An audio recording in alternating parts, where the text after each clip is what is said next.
Hello everyone, the chapter begins by introducing us to Marian, a girl excited about her parents' return home.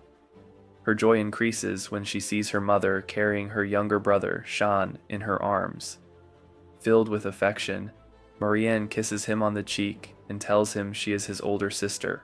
The story fast-forwards 3 years, showing the siblings playing in the yard. Marianne runs to greet her father when he arrives, and Sean greets him with a maturity that surprises his sister. Marianne reflects on how Sean has always been very mature, helping their mother and displaying a seriousness uncommon for his age. However, she also remembers moments when Sean plays hide and seek and imagines using magic, something she finds adorable. During dinner, Sean asks his father if monsters exist. His father responds affirmatively, explaining that this is why they cannot leave the property as monsters attack people and pose a danger. Sean also asks about spirits, fairies, and magic, but his father says that while he has heard of fairies, he has never heard anything about magic. Shan looks disappointed, and from that day on, he stops talking about the topic. Marian notices that her brother has become more reserved and immerses himself in books. 3 years later, Marian trains hard physically, explaining to Shan that she does it to protect him in case a monster appears. Shan is surprised by his sister's dedication, as she admits she is not very good at studying, but excels at exercise. Meanwhile, Sean remains obsessed with the idea of finding magic, though he does not express it openly. Marianne, however, is sure that her brother studies so much because he seeks to discover the magic that fascinates him so much. One day, Marianne takes Sean to a nearby lake where mysterious particles of light have appeared. Sean is nervous about leaving the house, but Marianne insists it will be worth it. When they arrive at the lake, the glowing particles begin to emerge, and Marianne explains to Shan that only certain people can see them, and each person perceives them differently. Shan is excited to see that his sister still remembers his interest in magic and apologizes for worrying her. Marianne replies that there is no need to worry and hopes he feels more encouraged now. The next day, while having lunch, their parents are surprised to see Sean so cheerful. After eating, the siblings return to the lake, where Marianne scolds Sean for his lack of physical fitness. Sean acknowledges that he needs to exercise more, but is determined to investigate the origin of the light particles. Together they fill 3 buckets with stones, air, and seaweed, and finally capture a fish. Rose, a friend of Marian, appears and is surprised to see that Sean can also see the particles. Shan, in turn, is surprised to discover that Rose has been observing the phenomenon. At nightfall, the particles reappear, but the buckets do not glow. Shan deduces that the particles are part of the trout's mating ritual and decides to venture further into the lake to investigate. Marian, worried about her brother, accompanies him. As they explore, Sean touches one of the spheres and feels a warm, pleasant sensation, though he cannot see anything underwater due to the darkness. He suspects the particles are released by some marine creature. After leaving the lake, Sean thanks Marian for her support. Rose, excited, captures a female trout and places it in the bucket with a male, causing more particles to appear. Sean concludes that the particles are part of the trout's mating ritual. Curious, Marian asks what a mating ritual is, and Rose explains that it is when 2 beings come together to form a family. Marian comments that she and Sean do not need that because they are already family, but Sean explains that they cannot marry because they are siblings. The next day, Marian tells Sean that their mother got angry when she mentioned wanting to marry him. Sean explains that even though he loves her, they do not need to marry to be together. Marian insists that marriage is something special, but Sean promises that he will not marry anyone and will always be by her side. As they hug, Sean begins to glow strangely, making him think he has absorbed magical energy from the trout's mating ritual. Embarrassed, Marian flees the room while Sean reflects on the possibility that magic exists and that he might be the one to discover and create it in his world. With Sean excited by the idea that his story is just beginning and that he will be the one to bring magic to a reborn world. In a scene change, we meet the antagonist, a 30-year-old man who, unfortunately, is still a virgin. Despite his situation, he is excited because he has come to believe the popular notion that turning 30 as a virgin will make him a powerful wizard. However, his enthusiasm is cut short when he tries to cast a fireball and fails. Frustrated, he turns to his extensive collection of magic books, attempting to cast all sorts of spells, but none work. Desperate, he pulls out a notebook, pretends it is a grimoire, and performs a supposed summoning, which, as expected, has no effect. Resigned and depressed, he concludes that magic does not exist in his world. That night, as he tries to sleep to face another day of work, he suffers a cardiac arrest and dies. In the limbo between life and death, he reflects on how the world is full of information and that if you need something, you just have to look for it. In his previous life, his heart only filled with excitement when thinking about unknown things like magic, though deep down, he always suspected the idea of becoming a wizard at 30 as a virgin was a hoax. Now, reincarnated in a new world, he discovers that once again, magic seems non-existent. Despite his research, he finds no trace of it, bringing him to the brink of losing his new reason for living. However, something changes. Back in the present, the protagonist, now named San, tries again to cast a fireball, but as before, nothing happens. Despite this, he decides not to give up and starts with the basics. Though he is unsure if magic exists, he finds something resembling it. At that moment, his younger sister, Marian, enters his room without knocking, which annoys San. Marian asks if he was doing something inappropriate, and San, though he thinks she does not know, believes the time will come when she will. He asks his sister to sit beside him and suddenly confesses that he loves her. Marian feels embarrassed, but at that moment, a magical aura begins to emanate from San's body. San realizes that confessing his feelings releases his magical power, but wonders if he will have to confess every time he wants to activate it. As he reflects, Marian asks if he is playing with her, to which San seriously replies that he is not.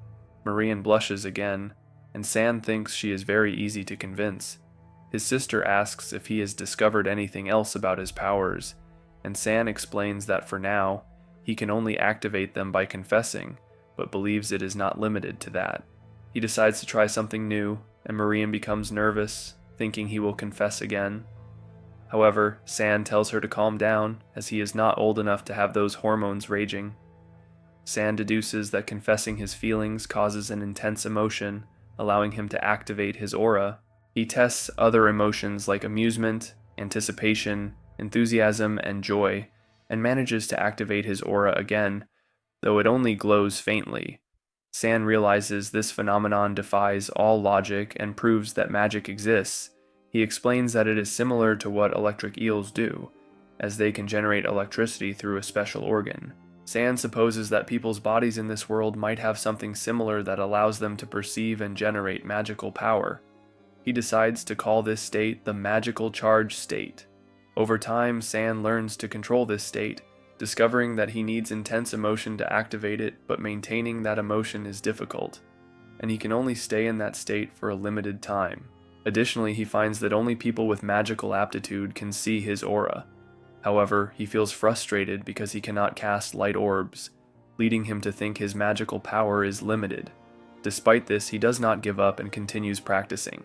During a training session with his father, San and his sister Rose learn fencing. Though San is not interested in fighting, his father reminds him that the sword is not only used against people, but also against monsters. While Rose shows great talent for fencing, San decides to keep practicing his magic. Later, his father takes him to the city, where San gets excited exploring new places. At the blacksmith Grat gives Marian a sword, making San feel a bit left out, but his sister worries about him. San tells her not to worry, as it is her birthday. At the end of the day, San notices a shop where a boy has a small creature caged. When he asks his father about the place, his father responds sternly that he does not need to know. San apologizes, but cannot help noticing that the shop's sign says, "Fairy Sale," which piques his curiosity, and makes him think there might be more magic in this world than he believed. Sometime later, on a stormy afternoon, a villager tries to bring firewood to his village when he encounters someone running desperately. This person, stumbling, stammers that everyone has been killed and that goblins are approaching. Meanwhile, Sean, a young man interested in magic, practices his skills, managing to keep light in his hand for 10 seconds, though he is not completely satisfied, as he can only generate magic that glows and produces heat. He has grown accustomed to it. His sister, Marianne, tells him she likes his magic, but Sean begins to ramble about fairies and monsters in their world. Here, fairies are considered animals, and some people even hunt them to sell them. Sean understands why his father dislikes the idea of hunting humanoid beings, but his thoughts are interrupted by Marianne, who asks him to pay attention.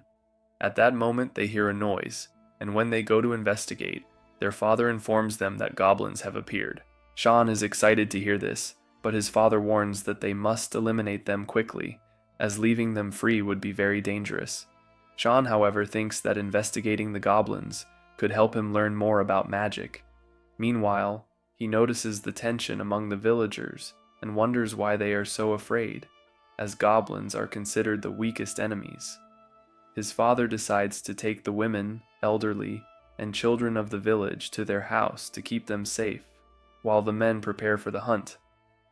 Marianne takes Sean's hand and tells him not to worry, as their father will handle everything, and she will protect him too.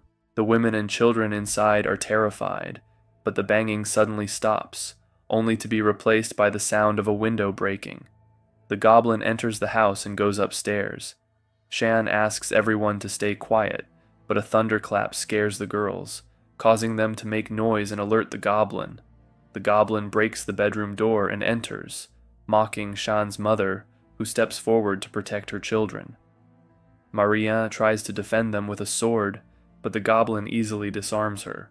Just as the goblin is about to attack, Shan lunges at it. He discovers that he is surrounded by magical energy and decides to use the mana accumulation on the goblin, grabbing its arm and gathering a large amount of energy. Though those not attuned to magic cannot see what is happening, Marianne and Rose notice it. The goblin, initially confident, begins to feel burns, and Shan pushes it against the wall without hesitation. Shan strikes the goblin again, accumulating magic in its head and managing to defeat it by burning its skull. However, Shan is left trembling, while the others look at him with terror, wondering why they see him as a monster. Rose takes his hand and thanks him for saving them, but Shan's mother is seriously injured. The storm worsens, and Shan realizes he must stop his mother's bleeding. He asks the villagers for help to take her to bed and inquires if anyone knows medicine. With no one knowledgeable about medicine present, Shan remembers how wounds were treated in his past life and asks for a seamstress. Leah, a villager, offers to help. Shan tears his mother's dress and sees that the wound is not too deep, but fears the goblin's claws might have been poisoned. He asks Leah to suture the wound, but she initially refuses, afraid of hurting the lady. Shan explains that if she does not do it, his mother could die, and Leah finally agrees. After a rigorous procedure, they manage to stabilize Shan's mother. Marianne hugs her, crying, and at that moment, the village men return. They discover that Guan and the others had found the goblin's den, but, seeing more tracks, decided to return quickly. Fortunately, no one died in the fight. The next day, a doctor arrives to treat Shan's mother and comments that the wound was very well stitched, asking if there was someone in the village who knew about medicine. Guan, somewhat nervous, replies that there was. Later, Marianne apologizes to her mother for not being able to protect them, but her mother tells her she was very brave and should be proud of herself. Guan then talks to Shan, asking how he knew what to do to treat his mother and how he defeated the goblin. Shan, nervous, does not know how to respond, but his father asks if he used magic. Shan is surprised to hear this, and his father says that he has always been a very rational boy, but that there is something about him that makes him different. Though he does not know if he believes in magic, he wants to believe in his children. Marianne comments that Shan has worked hard researching magic, but this causes their father to become upset. warning him not to reveal anything about his abilities, as they could be persecuted. Determined, Shan tells his father that he will continue researching magic, as it is his dream and he cannot give up on it. Though worried, his father finally accepts, promising to support him as long as it does not become too dangerous. Shan feels relieved and grateful, knowing his father backs him in his quest for magical knowledge. Sometime later, Shan is in the yard of his house experimenting with his magical energy, with his father, Guan, watching closely. The young mage tries to channel his magic into a lit bonfire. The result is unexpected. Upon contact, the red flames turn blue and spread violently, burning Shan's hand in the process. Guan reacts quickly, throwing a bucket of water to extinguish the uncontrolled flames. Though he cannot see the magical energy like his son, this demonstration is enough to convince him definitively of Shan's special abilities. Marian watches the scene from a distance, feeling a sharp jealousy at the bond forming between her father and younger brother.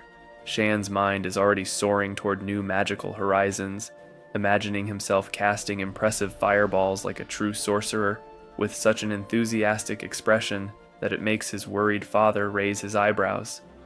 The following days are marked by intense experimentation sessions.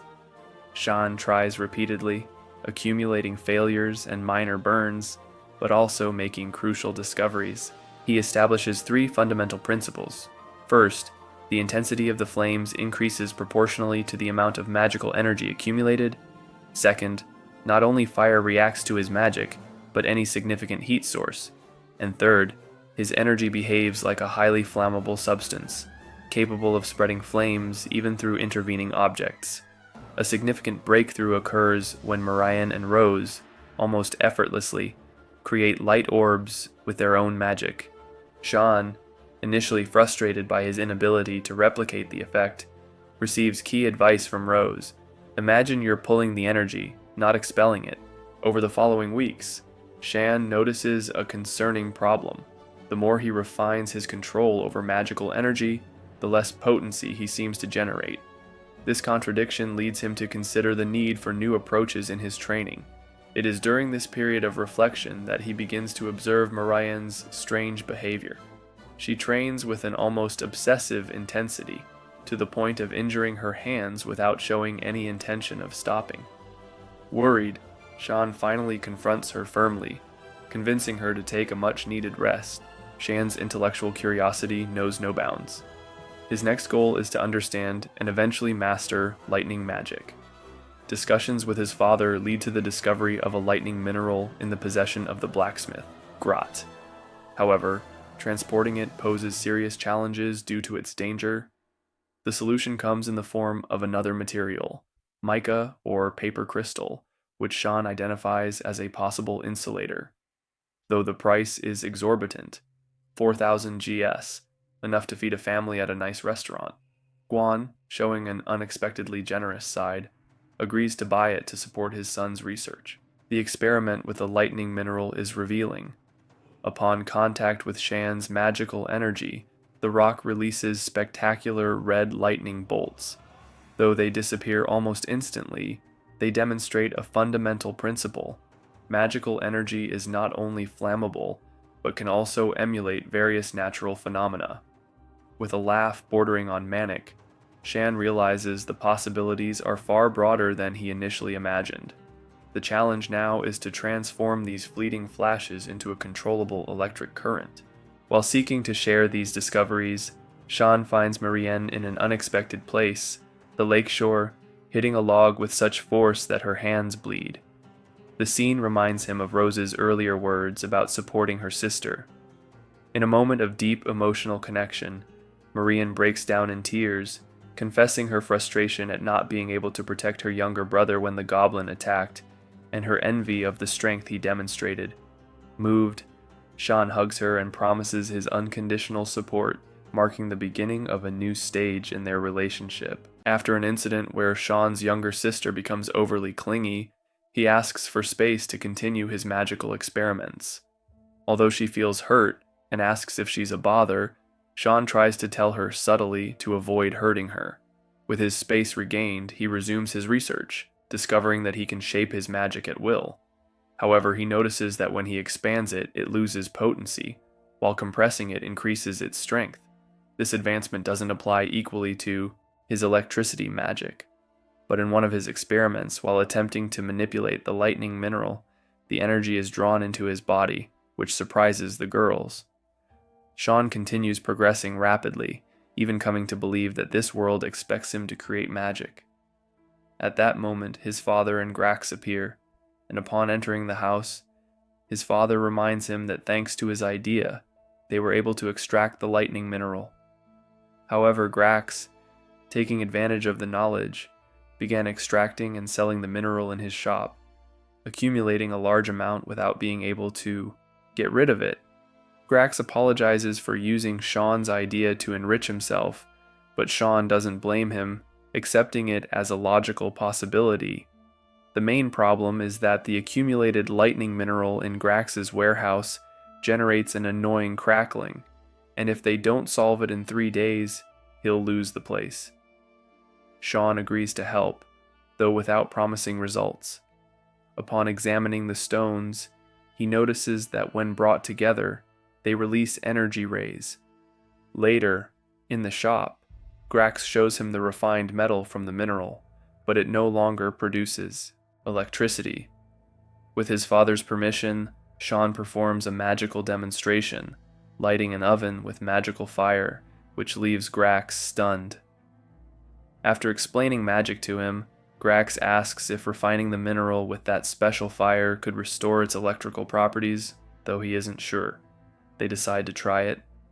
After the smelting process, the new metals do generate sparks when brought close, leading Sean to name it lightning steel. Working tirelessly, they create 2 innovative products: the lightning flint, which instantly lights campfires, and the lightning lamp, which illuminates without the need for lanterns. His parents and sister are proud, but Grax, in a moment of emotion, mentions that Sean is someone special, creating an awkward silence. His mother interrupts, suggesting they go out for seafood. Later, Grax bids farewell, thanking Sean, who reveals that during the process, he had an idea that will change his magic. Meanwhile, Sean continues his experiments, discovering that magical fire doesn't extinguish without oxygen, leading him to think that magic acts as fuel. When he collides a fireball with his sister's attack, it explodes, surprising everyone. Rose questions if he expected that reaction, and Sean deduces that magic interacts with other elements similarly to gunpowder. Rushing to the lightning mineral, he throws a magical current and observes that the air reacts with the energy, concluding that magic amplifies the properties of other elements. Excited, he names this phenomenon composite magic. Later, Grax gives him gauntlets made of insulating paper crystals and fire-resistant leather. Testing them, Sean puts on an impressive magical display, including launching a lightning bolt, finally fulfilling his dream of mastering magic. His sister praises him, and he cries with emotion. However, that night, while getting up for water, Sean overhears a conversation between his father and Grax, where the latter mentions that his magic is an unparalleled feat and shouldn't be kept secret. His mother recalls that Sean is still a child and might unintentionally reveal his abilities. His father comments that sometimes he can't help but think how special he is, as he's the little one that person entrusted them to care for. Hearing this, Sean is shocked, realizing they aren't blood-related, thus ending the chapter.